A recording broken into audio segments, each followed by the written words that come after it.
Halo semua, kenalin saya Faris Rizky Fadila, 2416911310015 dengan dokter atau dosen pengampu mata kuliah anatomi blok kardiovaskular ini adalah Dr. Oski Iliandri MKes. Izin dokter dan teman-teman, jadi saya akan memulai presentasi mengenai anatomi ini. Dimulai dari respirasi. Jadi respirasi itu kan bagaimana kita tuh bisa menghirup ya, kayak menukar udara di luar dengan udara dalam kayak barter gitu. Fungsinya biar kita tuh bisa mendapatkan pasokan oksigen karena pasokan oksigen ini sangat penting dalam metabolisme tubuh kita. Sel perlu itu. Kalau nggak ada oksigen mati nanti. Oke, respirasi. Respirasi itu dia tuh terbagi menjadi dua, secara fisiologis dan anatomi. Anatomi kan membahas struktur, artinya bisa jadi saluran napas atas dan saluran napas bawah. Makanya kalau misalnya teman-teman pernah dengar kata ISPA, ISPA itu inspeksi saluran pernapasan atas. Kepanjangannya gitu. Saluran pernapasan atas tuh secara fisiologis atau fungsinya tuh dia cuma untuk saluran untuk udara tuh masuk dari luar ke dalam gitu ya. Kemudian nanti yang bagian bawahnya tuh baru dia tuh berfungsi sebagai tempat menukarnya. Oke, bisa dimengerti. Nah, kita mulai dari hidung. Hidung itu terbagi menjadi dua aja. Yang perlu teman-teman ingat tuh kalau di hidung tuh dia tuh ada tulang rawan dan tulang sejati. Kalau tulang sejati itu namanya os nasal. Tulang rawannya tuh banyak. Nah, sebutannya ada cartilago nasi lateralis, cartilago septinasi, cartilago alaris mayor. Dia tuh nanti terbagi lagi menjadi cross lateral atau cross medial. Nih cross lateral, nih cross medial. Ada nares, kemudian ada cartilago nasi accessorius. Oke, kenapa sih ada cartilago? Nggak kayak semuanya tuh harus tulang padat aja. Karena teman-teman, kita kan bernapas itu kayak kadang harus dinamis gitu. Perlu berapa banyak gitu. Kalau misalnya kita perlu yang banyak gitu kan, seandai kata ini tulangnya bukan tulang rawan kan, ya kita nggak bisa stabil gitu kayak udah konstan di situ aja angka napas kita. Kita mulai dari hidung dulu ya.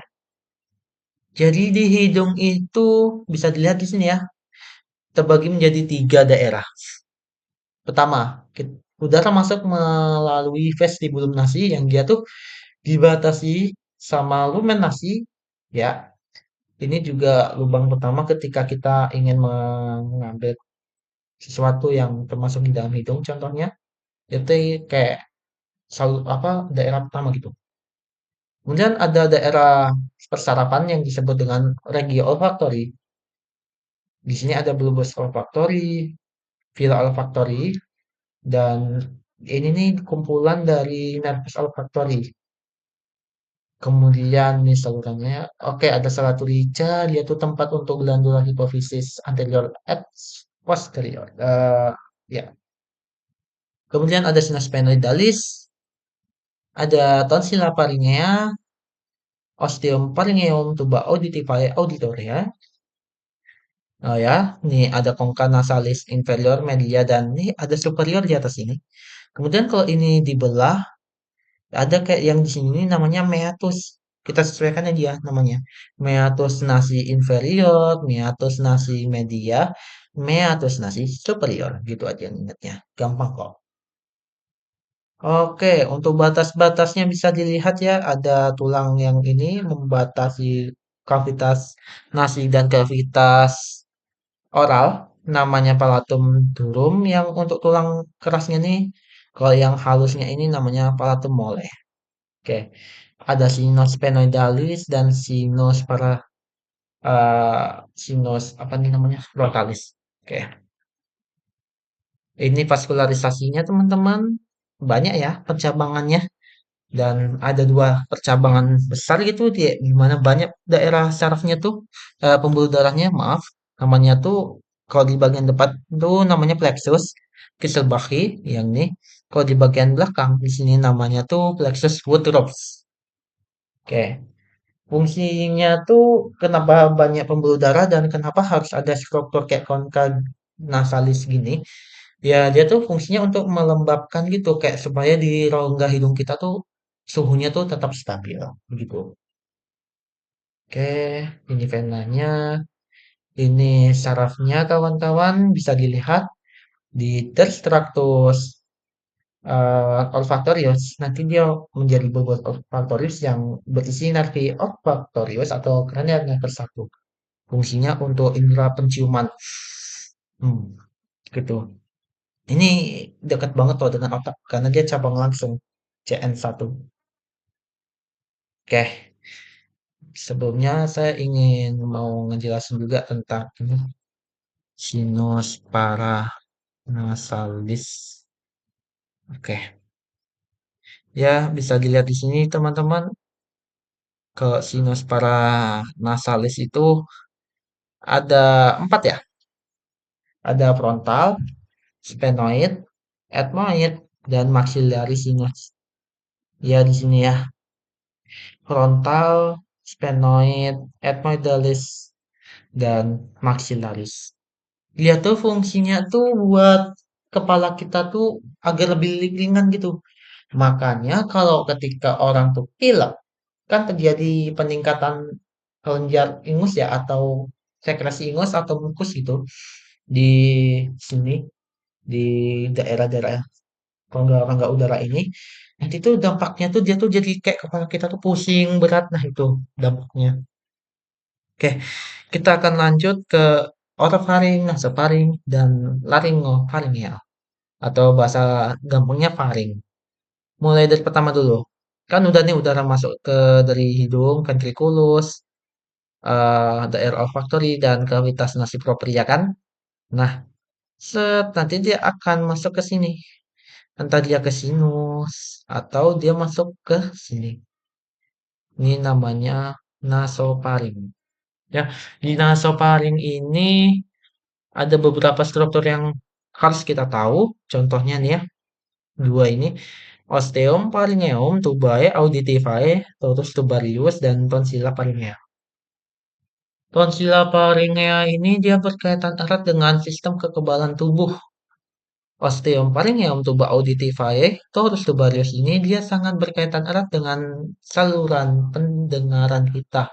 Jadi dari hidung, ternyata di dalam laring yang faring ya, faring di hidung itu ada yang kayak berkaitan gitu loh dengan saluran pendengaran gitu. Makanya contohnya pada kasus adenoid ya, kayak amandel gitu, ketika terjadi pembesaran pada tonsila paringea ini, ya ini nih membesar, cus hingga dia tuh menutupi osteum pharyngeum tuba auditivae-nya tuh di sini.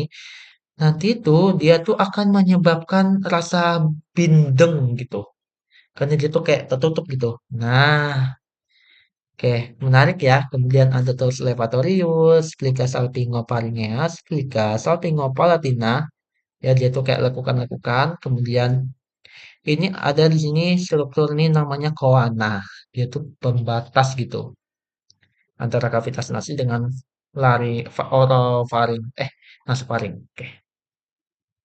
Kemudian ini palatum mole ya. Ini palatum mole. Kalau yang kita sini palatum dulcum. Di palatum mole ini ada uvula di sini teman-teman. Kemudian ini sebenarnya uvula ini penting loh fungsinya kayak dia tuh menutupi saluran di hidung gini loh biar ketika kita makan dia tuh nggak masuk ke atas gini. Oke. Mirip dengan epiglottis ya yang di laring dia tuh nanti menutupi nah, gitu. Kemudian kita masuk ke orofaring. Di sini orofaringnya ada namanya tonsilla palatina. Ya, fungsinya mirip dengan tonsilla paringea untuk membunuh ya. Karena satu hal yang harus teman-teman tahu kalau udara itu nggak ada yang bersih. Makanya tonsilla ini berfungsi kayak kelenjar getah beningnya gitu loh.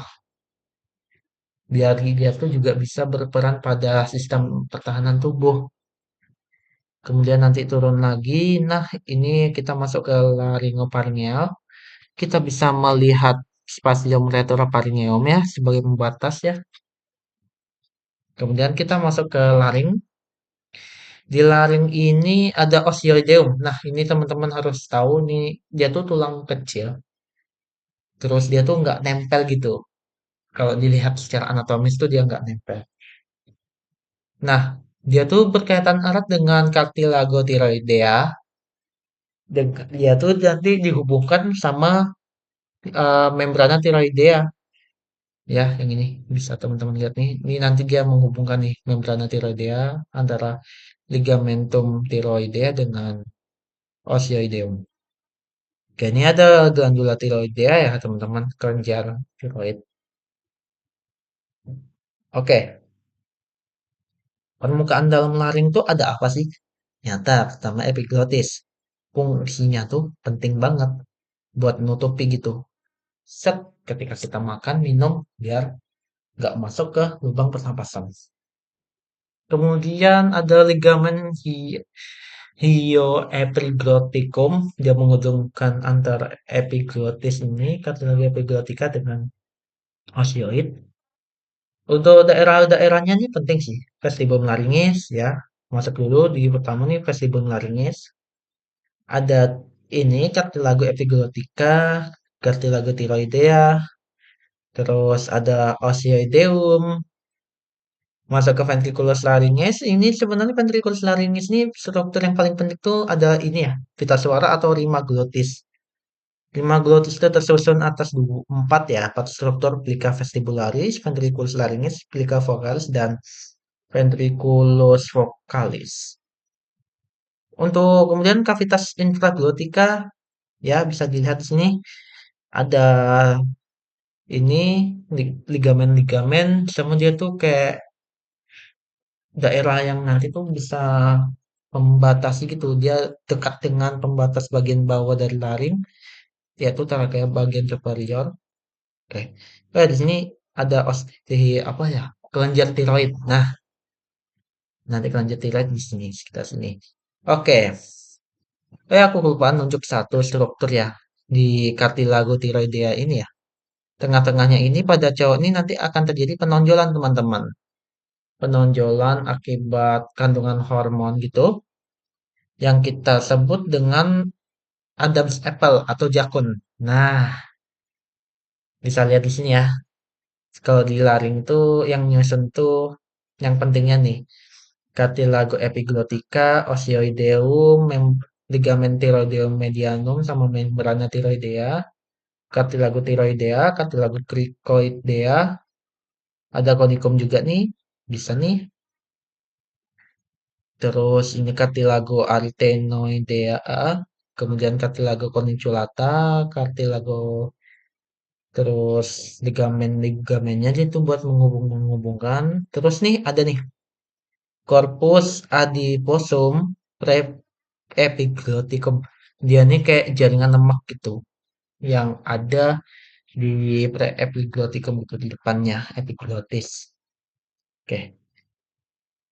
Nah, ini trakea dan anu ya, laring ya. Aku pengen fokus ke trakea dulu. Jadi setelah udah lewati laring, nanti kita lihat lagi di trakea ini ada apa? Ada cartilaginous trachealis, ligamen annularia, dia menghubungkan antar cartilago. Oke, terus ini ada varices membranaceus, dinding yang menyusun trakea dari dalam. Terus ada kelenjar-kelenjarnya tuh glandula trachealis. Ototnya tuh musculus trachealis, dia melingkar. Ini nanti tampak banget kalau kita lihat secara histologi ya. Terus untuk percabangannya penting nih. Kalau dari luar nih kan ada yang kayak segitiga nih namanya nih bifurcario tracheae. Tapi kalau dari dalam namanya Karina. Dia tuh banyak di Karina ya. Karina tuh banyak sesuatu yang kayak kumpulan saraf gitu membuat kita tuh bisa batuk gitu refleks. Nah tuh. Oke. Oh ini udah masuk paru. Nah, kemudian kalau udah kan nih nanti udara dari trakea tuh masuk, nanti dia bercabang. Trakeanya ini menjadi dua ya, ke kiri dan ke kanan. Bronchus principalis urutannya kayak gini. Bronchus itu bercabang tiga kali sebelum masuk jadi bronchioles. Principalis, lobaris, segmentalis. Principalis, lobaris, dan segmentalis. Nah, gitu. Oke, ini masuk ke pulmo ya.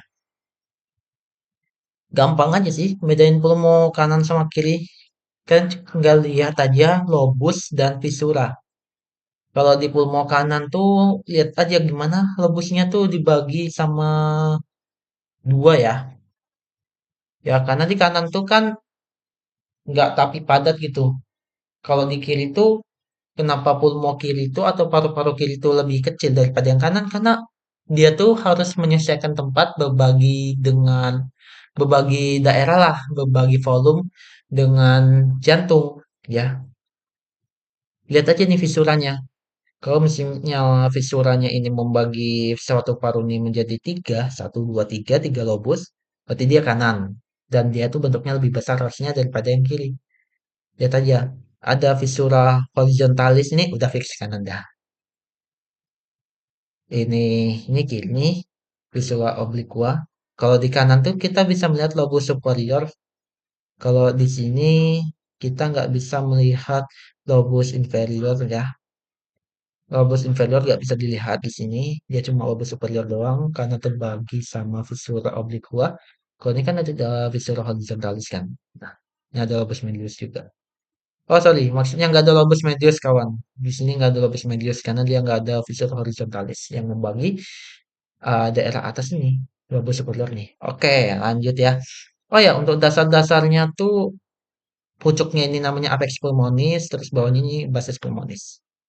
Ini arteri, vena, sama trakea tuh cabangnya bronkus, bronkus principalis ya yang masuk ya.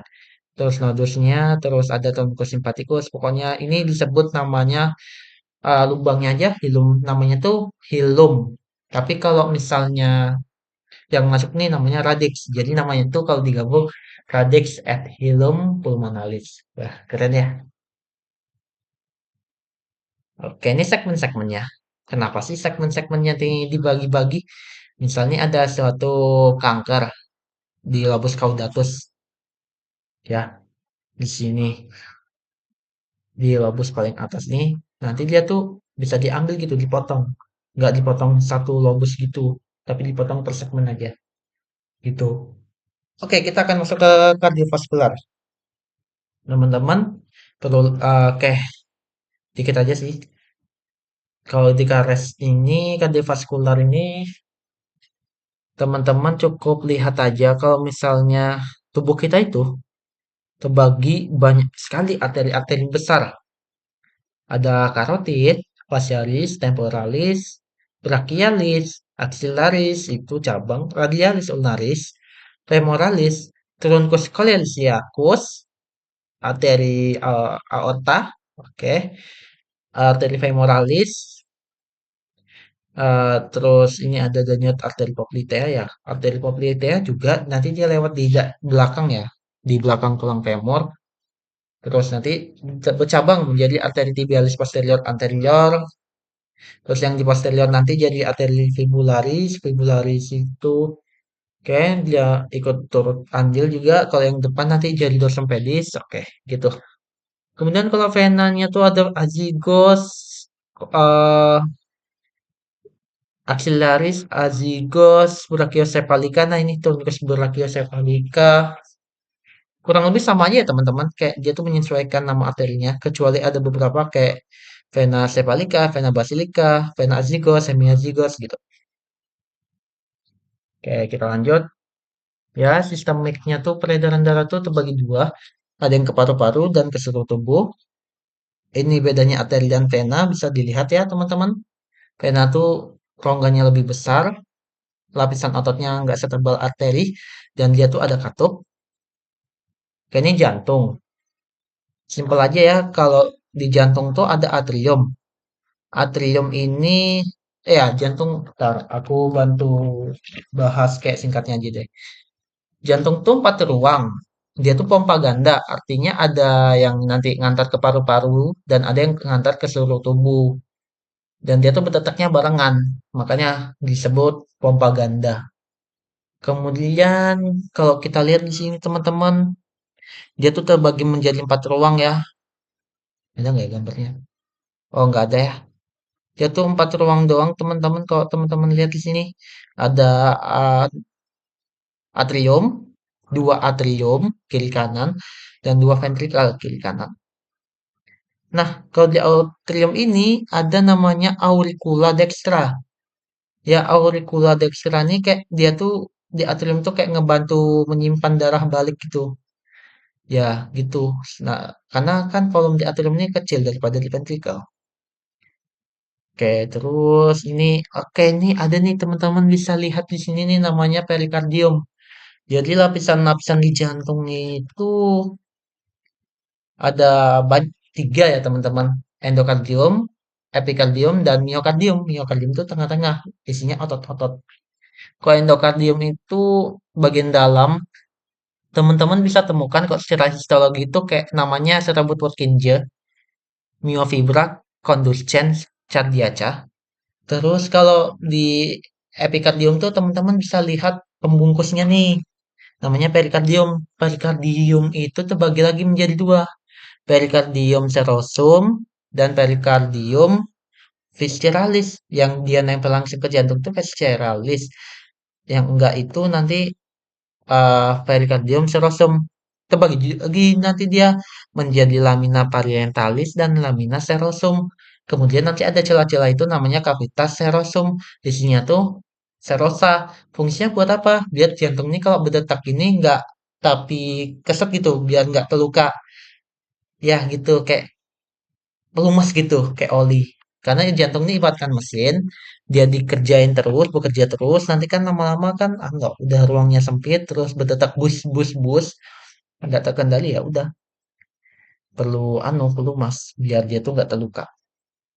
Oke, sudah ya, kita bisa lihat nih atrium nih, ini atrium, ini auricula, ini dari depan nih dari belakang, kemudian ini, oh ya, ini arcus aorta, nanti dia bercabang menjadi tiga teman-teman.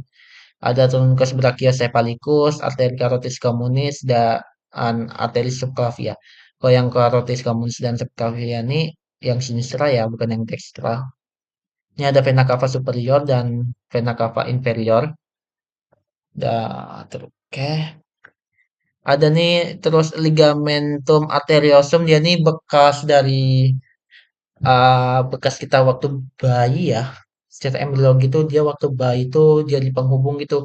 Karena kan pulmo ini berkembangnya tuh cukup lama. Jadi dia nih dulunya nih kayak saluran gitu buat jalan ke trunkus eh pulmonalis dan arteris aorta ya. Kalau dia terbuka nanti ada namanya kelainan ductus arteriosus patent. Patent ductus arteriosus. Ini apex cordis teman-teman. Oke, bisa lanjut. Oke, ini penting sih. Ventriculus sinister itu lapisan miokardiumnya lebih tebal daripada yang dexter. Kenapa? Karena dia tuh kerjanya lebih berat. Dia tuh nanti mompanya tuh ke seluruh tubuh. Kalau yang sinister nih kiri ya. Kalau yang kanan ini atau dexter nih udah. Dia cuma ke paru-paru, jadi so chill lah gitu. Kemudian nih katup-katupnya. Ada katup versi, oke, ini yang depan nih untuk ke paru-paru, ini untuk ke seluruh tubuh, ke aorta. Nah, ini katup-katup yang baliknya nanti, dia tuh katup atria ventricularis. Dia tuh katup yang membatasi daerah atrium dan ventricle. Ini namanya atria ventricularis. Ada mitralis, cricospitalis. Gampang aja ngelihatnya nih. Kalau ini kan semilunaris loh, yang atas nih. Atas sama pulmonalis ini tuh semilunar. Kalau yang mitralis ini kan lihat aja satu dua dua. Kalau yang tricuspidalis ini satu dua tiga. Biasanya ada tambahan cuspis septalis. Ini untuk bagian dalamnya teman-teman. Kita bisa lihat di sini ada ya mencolok banget nih namanya nih fossa ovalis. Di tepiannya tuh dibatasi oleh tegas namanya libus fossa ovalis. Jadi teman-teman dulu tuh waktu bayi itu kan ada kayak yang udah disebutin tadi loh, kayak ligamentum arteriosus itu dulu tuh adalah saluran juga yang dia tuh menghubungkan gitu. Nah, nanti itu dari ventricle kiri ke kanan tuh ada juga dia ini sebenarnya lubang. Nah, lubang ini terbuka. Cuma karena tekanan di pulmonal ini ya, tekanan di daerah kanan tuh lebih tinggi sehingga membuat lubang ini bisa terdorong gitu, tertutup. Ya, makanya kalau dulu tuh jadi foramen ovalis. Kemudian Akibat perbedaan tekanan tadi dia terdorong hingga tertutup namanya jadi fossa ovalis dilapisi dengan tegas limbus fossae ovalis. Ya gitu aja teman-teman. Oke ya. Di sini ada juga nih musculus papillaris. Dia di terus dengan tendon ya. Tendonnya ini namanya chorda tendinea. Dia berikatan dengan katup ya. Katup, katup di AV ya, katup ventrikular. Ini rabicula carnae. Dia kayak sisir-sisir gitu sering ditemukan di ventricle. Ada juga Koch triangle. Oke nih nodus-nodusnya ya teman-teman bisa dilihat dia tuh kayak listrik-listriknya di jantung itu. Dimulai dari nodus SA. Ini paling kencang, paling gacor lah istilahnya, paling mantap. Dia ketua gulitnya, terus ada nodus AV. Oh ya, ini nodus SA, sinus arterialis, nodus AV, terus berkas Purkinje, terus lanjut ke serat-seratnya nih, berkas His. Nah, urutannya set kayak ini. Nih, nanti nyebar di AV terus nih turun lagi nyebar di ini. Ya, oke. Oke nih, arteri coronarias ya. Eh disimpul dibantu singkatnya aja jadi kayak gini. Terbagi dua. Ada yang coronaria dextra dan sinistra. Terus ada kalau bagian belakang ini ada sinusnya ya teman-teman. Sinus coronarius. Cabang-cabangnya tuh jadi ramus interventricularis anterior, marginalis dexter, terus ada circumflexa. Dia tuh penting sih di klinis nanti karena rata-rata tempat arteriosklerosis yang menyebabkan henti jantung atau gagal jantung itu di sini, arteri koronaria. Penting banget fungsinya. Kalau nggak ada mereka ini, jantung kita nggak bisa hidup karena nggak ada yang masuk ke oksigen sama nutrisi. Oke, mari kita lanjut. Oh, udah masuk klinis ya? Klinis pertama evosi pleura. Jadi ketika kondisi di mana ketika pleura kita itu penuh. Oh ya, aku lupa ya tadi jelasin kalau misalnya di paru-paru kita tuh ada kayak pembungkus gitu. Pembungkusnya tuh namanya pleura. Terbagi dua lagi, pleura visceral dan pleura parietalis. Yang visceral tuh dia nempel langsung ke paru. Jadi kalau kita lihat tuh nggak tapi jelas kelihatan. Tapi kalau yang visceralis tuh dia lebih tebal, kelihatan banget dia tuh membungkus paru-paru dari luar. Oke, baik lanjut ya. Ini nanti dia menyusup nih dari kulit menembus lapisan-lapisan otot dan dia tuh nggak boleh kena di tulang kosta ya. Karena di tulang kosta tuh ada nervus, arteri, vena, intercostalis. Bahaya kalau kena. Jadi gimana cara tahu ada efusi pleura? Nanti dokter akan melakukan pemeriksaan fisik perkusi. Kalau didapatkan suaranya itu tidak sonor, bisa terjadi kemungkinan ada efusi pleura. Jadi dia tuh nanti ditusuk dikeluarin cairannya. Ada sinusitis, ya ini pilek lah istilahnya.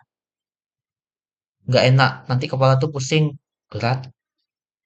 Ada laringoskopi, kita melihat laring ya, secara potongan sagital atau di posterior maskopi. Nah, gini. Kemudian ada epistasis, mimisan sih bahasanya tuh. Epistasis ini pecahnya arteri di hidung. Ini sih paling rawan sih. Lobus disebah. Kalau yang di bagian belakang ini kan kayaknya jarang ya. Karena kalau di bagian belakang ini kita tuh susah menggapai gitu. Biasanya kalau hidungnya suka dikorek-korek ini bermasalah sih. Bahaya, hati-hati ya. Ada rhinosinusitis. Ya ini adanya cairan di sinus. Kayaknya sama deh sama pilek tadi tuh. Kekrotiroidomi. Nah ini. Aku jujur ini menarik ya teman-teman. Kayak misalnya kita tuh kalau di klinis itu ada yang namanya angina ludix. Dia tuh kayak selulitis di mana selulitisnya tuh menyebabkan pembengkakan ya. Kelihatan banget di sini nih di daerah subnya nih, submentalis dan submandibulasnya tuh bengkak karena peningkatan selulitis. Nah, sehingga apa? Saluran udara tuh terhalang. Pasiennya tuh rata-rata sesak. Jadi dilakukan penusukan gitu, kayak membolongi anu. trakeanya tuh, kartilagonya tuh, biar dia tuh bisa ada jalan napas baru gitu, biar gak terhalang. Terus ada COPD, ini obstruksi pulmo ya, penyakit obstruktif, PPOK sih bahasanya. Nah, bisa dilihat kayak gini teman-teman.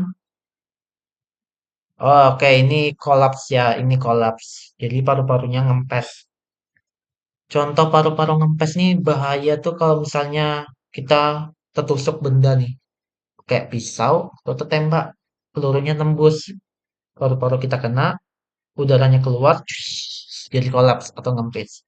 Bahaya banget sih. Nanti dia jadi contohnya nih paling mudah nih dyspepnia, kayak napasnya gitu. Tetralogi of Fallot. Oke. Tetralogi of Fallot tuh gampang teman-teman kalau misalnya dilihat ciri khasnya tuh. Jadi kalau di embriologi bantalan endokardiumnya tuh yang di bawah nih nggak ngembang sempurna, nggak berkembang sempurna. Jadinya septumnya ini terbuka nih. Ini nggak sampai nutup atas ini. Harusnya nutup sampai atas ini loh. Tapi dia ini nggak sampai atas. Jadi ada celah. Kemudian ini pulmonalis stenosis pada truncusnya nih. Jadi ventricle kiri, ventricle kanan nih jadi hipertrofi. Ototnya tuh jadi membesar karena dia tuh mompanya lebih ikutan lebih kerja keras. Karena ini ada penyumbatan di sini. Terus ada aorta of Wright ya. Oke, kemudian nih penyakit-penyakit klinis kordis lainnya, ah biasanya penyumbatan sih, penyumbatan, endokarditis, peradangan selaput kardium, sapeneus, vein graft disease. Ini kayak dia tuh nanti nggak dicocok langsung di jantung, tapi bisa melalui arteri sapeneus atau arteri brachialis nanti dicocokkan kayak kateter gitu buat membuka sumbatan nih. Karena kalau buka langsung di jantung nggak mungkin sih. Kemudian ada ventricular tachycardia. Ya nih. Oke, sekian dari saya. Mohon maaf kalau misalnya ada sedikit kekurangan ya. Kalau misalnya ada pertanyaan atau sesuatu yang tertarik nih kayak unik lah untuk dibahas bisa kali ditaruh di kolom komentar. Oke, sekian dari saya. Mohon maaf apabila ada sedikit atau lebih kekurangan, baik penyampaian, materi, ataupun yang lainnya yang membuat kurang nyaman. Mohon maaf. Terima kasih. Wassalamualaikum warahmatullahi wabarakatuh.